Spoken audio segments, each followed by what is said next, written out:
Chers collègues, nous sommes appelés à prendre acte de la communication de 2 rapports d'observation définitive de la Chambre régionale des comptes en lien avec notre collectivité régionale. Le premier a trait aux acteurs publics locaux du tourisme face au changement climatique en montagne et le second à la Maison de la Danse de Lyon. Lorsqu'on parle de la région Auvergne-Rhône-Alpes, on pense bien sûr en premier lieu à ces magnifiques contreforts montagneux. Et pour cause, avec 2/3 du territoire régional situé en zone de montagne, notre région se place au premier rang des régions européennes de montagne. Cette dernière occupe donc une place à part dans notre région. Elle fait notre fierté et n'en déplaise à certains. Ici, nous avons décidé de faire du développement de la montagne l'une de nos grandes priorités. Dès 2016, avec un premier plan montagne à l'origine de 300 projets soutenus pour un montant total de près de 90 millions d'euros. Puis, pendant la crise sanitaire, en adoptant des mesures d'urgence, et nous étions là, oui, avec un plan de relance spécifique pour sauver nos stations. Dès le lendemain de notre réélection, un second plan montagne doté de 100 millions d'euros avec l'ambition assumée de faire d'Auvergne-Rhône-Alpes la première montagne durable d'Europe. N'oublions pas que nos stations représentent 120 000 emplois directs et près de 400 000 emplois indirects pour un chiffre d'affaires avoisinant les 7,5 milliards d'euros par an. La montagne est aujourd'hui un pilier de notre économie régionale.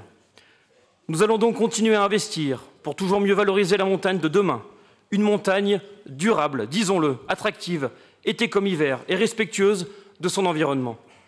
La sortie théâtrale des élus écologistes lors de la commission montagne de la semaine dernière montre encore une fois le mépris qu'ils portent à nos massifs et à ceux qui les font vivre.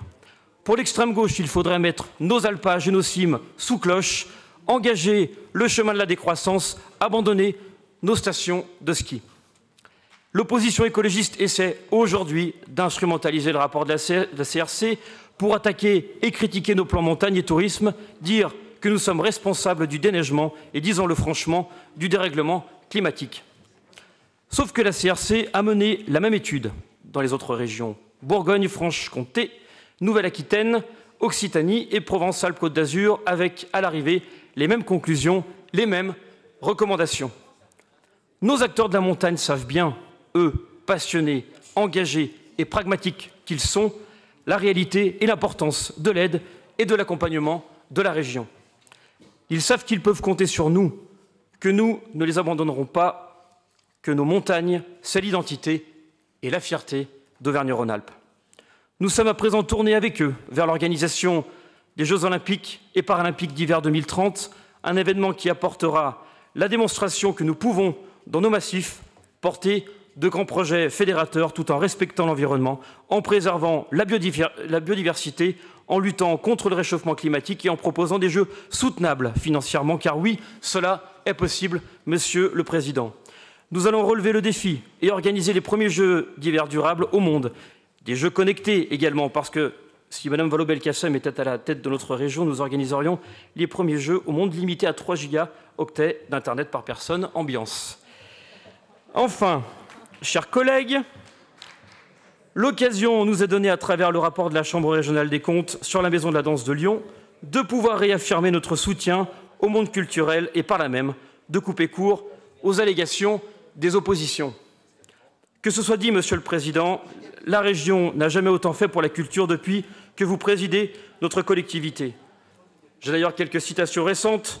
Je voudrais rendre hommage à Laurent Wauquiez qui fait beaucoup pour la culture et personne ici ne peut le démentir. La région met beaucoup d'argent sur la culture. Laurent Wauquiez est un élu responsable, c'est un élu engagé.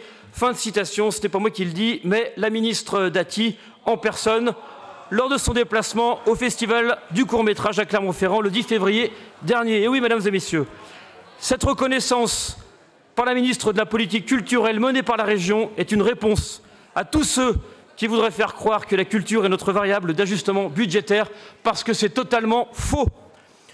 Depuis 2016, nous soutenons une culture populaire, accessible à tous, partout sur le territoire régional, de la plus petite commune rurale jusqu'aux métropoles. Combien d'acteurs culturels du territoire régional, passionnés et engagés quotidiennement dans la promotion culturelle, témoignent régulièrement leur reconnaissance dans l'implication de la région. Nous avons augmenté de plus de 20% le budget régional de la culture depuis 2015.